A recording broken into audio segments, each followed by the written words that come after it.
नमस्कार दोस्तों, स्वागत है एक बार फिर से। आज दिन भर की फटाफट खबरों में आपको बता दें कि आज भारत में कोरोना वायरस मरीजों की संख्या बढ़कर 3,80,500 के पार निकल गई। उधर एक राष्ट्र एक शिक्षा बोर्ड के लिए सुप्रीम कोर्ट में याचिका दायर, 6 से 14 साल के बच्चों के लिए एक समान पाठ्यक्रम की मांग। वहीं बड़ी खबर, एटीएम से 5,000 रुपए से ज्यादा की निकासी पर चार्ज लगाने की सिफारिश। वहीं रेलवे ने शुरू की खास सर्विस, अब एयरपोर्ट की तरह रेलवे स्टेशन पर भी की जाएगी टिकट चेक। वहीं योगी सरकार में अब मात्र 15 दिन के भीतर ही आ रहे बिजली के बिल। वहीं प्रधानमंत्री किसान सम्मान निधि योजना में अभी आवेदन किया तो 31 जुलाई से पहले ही आ जाएंगे 2,000 रुपए। वहीं सिर्फ मेड इन इंडिया प्रोडक्ट का इस्तेमाल करेगी अब इंडियन रेलवे, लागू की गई नई नीति। वहीं राशन कार्ड होल्डर को 3 महीने और मिल सकता है मुफ्त में राशन, सरकार कर सकती है बड़ा ऐलान। वहीं चीन के सामान का बहिष्कार करने के लिए नया प्लान तैयार, ई कॉमर्स कंपनियों को अब बताना होगा कहां बना है प्रोडक्ट। वहीं सुप्रीम कोर्ट ने कहा कि 15 दिन के भीतर मजदूरों को पहुंचाएं उनके घर,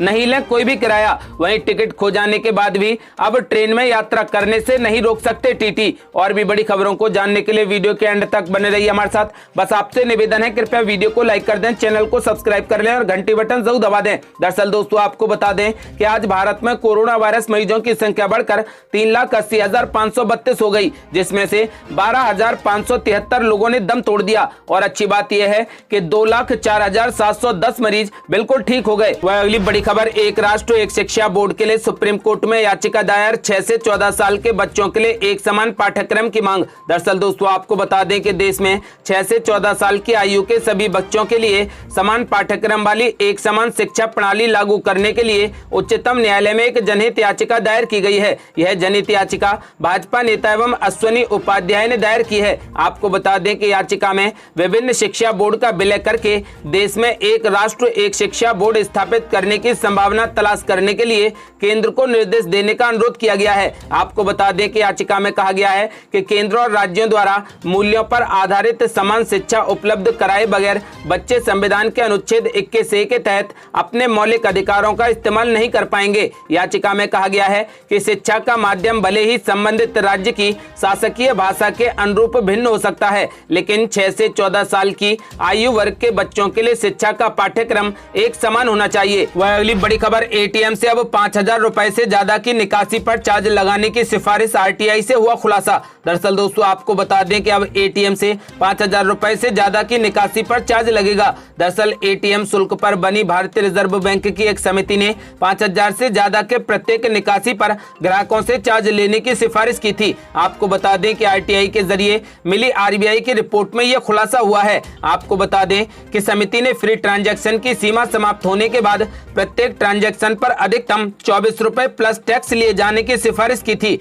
रिपोर्ट के मुताबिक 10 लाख या फिर इससे ज्यादा की आबादी वाले स्थानों पर फाइनेंशियल ट्रांजैक्शन के लिए इंटरचेंज फीस को 2 रुपए से बढ़ाकर 17 रुपए और नॉन फाइनेंशियल ट्रांजैक्शन के लिए इंटरचेंज फीस को 7 रुपए रखा जाए। आपको बता दें कि वहीं 10 लाख से कम आबादी वाले स्थानों पर फाइनेंशियल और नॉन फाइनेंशियल दोनों प्रकार के ट्रांजैक्शन के लिए इंटरचेंज फीस में 3 रुपए की बढ़ोतरी की जाए। आपको बता दें कि साथ ही एटीएम चार्ज के कैलकुलेशन में जनसंख्या मैट्रिक का प्रयोग करने की सिफारिश की गई थी। वह अगली बड़ी खबर, रेलवे ने शुरू की खास सर्विस, अब एयरपोर्ट की तरह रेलवे स्टेशन पर भी की जाएगी टिकट चेक। दरअसल दोस्तों, आपको बता दें कि भारतीय रेलवे ने उत्तर प्रदेश के प्रयागराज रेलवे स्टेशन पर एयरपोर्ट जैसी बोर्डिंग पास की सुविधा शुरू कर दी। कोरोना वायरस के प्रसार के चलते संपर्क रहित टिकट जांच को बढ़ावा देने के कदम के तहत उत्तर मध्य रेलवे के अधिकारियों ने प्रयागराज रेलवे स्टेशन पर अपनी तरह का पहला एयरपोर्ट जैसी बोर्डिंग पास की सुविधा शुरू की है। आपको बता दें कि उत्तर मध्य रेलवे के मुख्य जनसंपर्क अधिकारी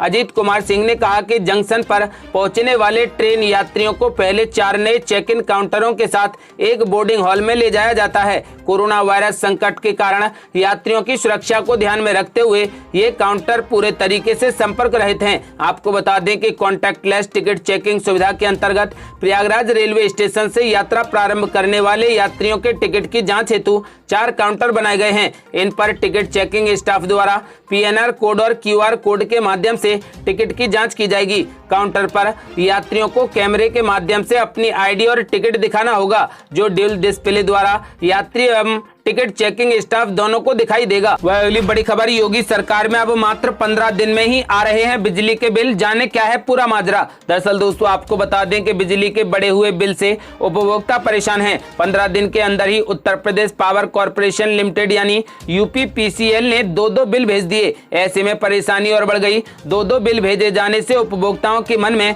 कई तरह के सवाल उठ रहे हैं। आपको बता दें कि उपभोक्ता इसे जानने के लिए जब टोल फ्री नंबर पर बात करते हैं तो कहा जाता है कि लॉकडाउन के दौरान रीडिंग नहीं ली गई थी, इसलिए अब उसको जोड़कर पिछले 3 महीने का बिल भेज रहे हैं। जबकि उपभोक्ताओं का कहना है कि उन्होंने तो हर महीने बिल जमा किया है, फिर बढ़े हुए बिल का क्या मतलब है। अब बढ़े हुए बिल की शिकायत को लेकर लोग बिजली विभाग के चक्कर काट रहे हैं। बिजली विभाग का कहना है कि बिल रीडिंग के हिसाब से ही बना है और उसे दुरुस्त किया गया है। लॉकडाउन के दौरान रीडिंग नहीं ली गई थी, जिसे अब ठीक किया गया है। वह अगली बड़ी खबर, सिर्फ मेड इन इंडिया प्रोडक्ट का ही इस्तेमाल करेगी अब इंडियन रेलवे, लागू की गई नई नीति। दरअसल दोस्तों आपको बता दें कि रेलवे बोर्ड के अध्यक्ष वीके यादव ने शुक्रवार को कहा कि रेलवे केवल भारत में निर्मित उत्पादों का उपयोग करने और आयात को शून्य तक ले जाने के लिए प्रयासरत है। रेलवे ने गुरुवार को चीन की एक कंपनी का अनुबंध रद्द करने का फैसला लिया था, जिसके बाद यादव का ये बयान आया।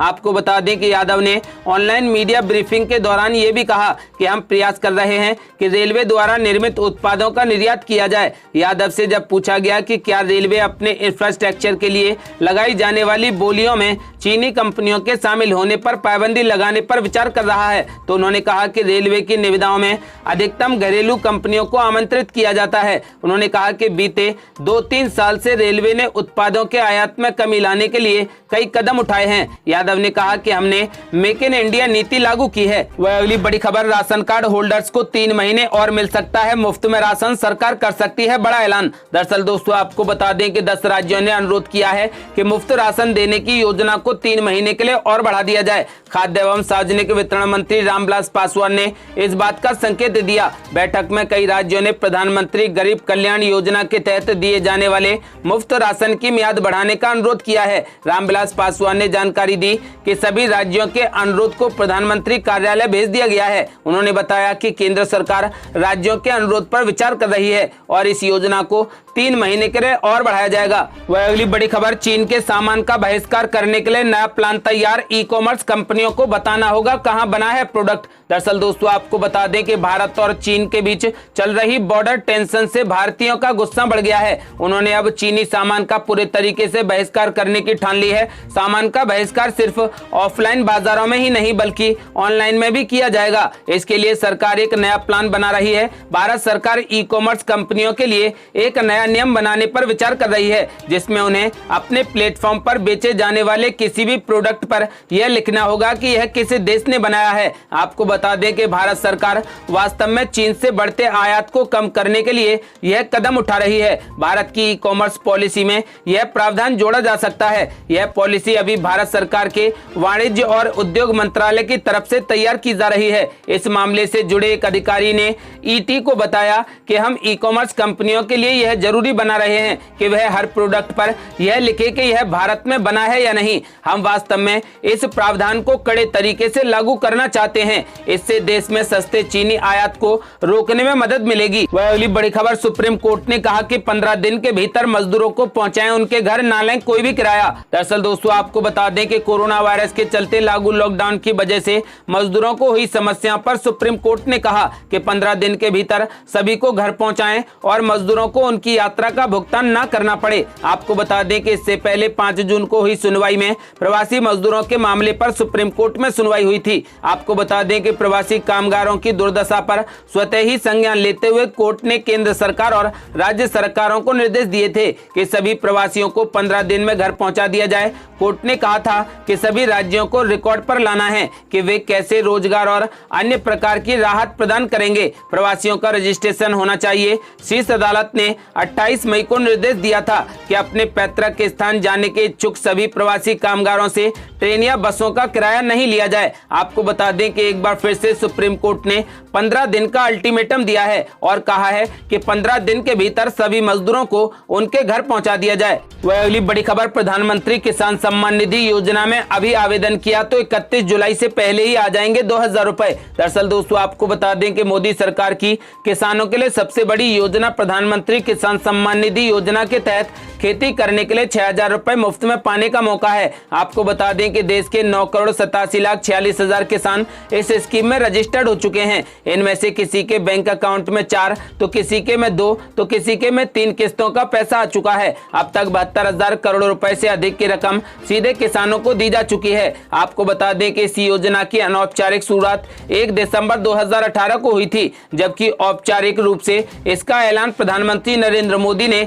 24 फरवरी 2019 को यूपी के गोरखपुर से किया था। आपको बता दें कि अगर आप भी जून महीने में आवेदन कर देते हैं और आपका रिकॉर्ड अप्रूव्ड हो जाता है तो जून या फिर जुलाई में आपको 2,000 रुपए मिलना शुरू हो जाएंगे। वही मौसम अपडेट स्काईमेट वेदर के अनुसार अगले 24 घंटों के दौरान बिहार, पूर्वी उत्तर प्रदेश, पश्चिम बंगाल, पूर्वी और दक्षिणी मध्य प्रदेश, छत्तीसगढ़ के कुछ हिस्सों, तटीय कर्नाटक और पूर्वोत्तर भारत में हल्की से मध्यम बारिश जारी रहने की संभावना है। राजस्थान के पश्चिमी हिस्सों में अगले 24 घंटे तक हीट वेव की स्थिति बनी रहेगी। ये थी अब तक की बेहद बड़ी खबरें। यदि आप भी चाहते हैं कि भारत कोरोना मुक्त हो जाए तो इस वीडियो को लाइक करें, चैनल को सब्सक्राइब करें और घंटी बटन जरूर दबा दें। साथ ही इस वीडियो को ज्यादा से ज्यादा शेयर जरूर करें। जल्दी मिलते हैं बड़ी अपडेट के साथ, तब तक के लिए जय हिंद, जय भारत।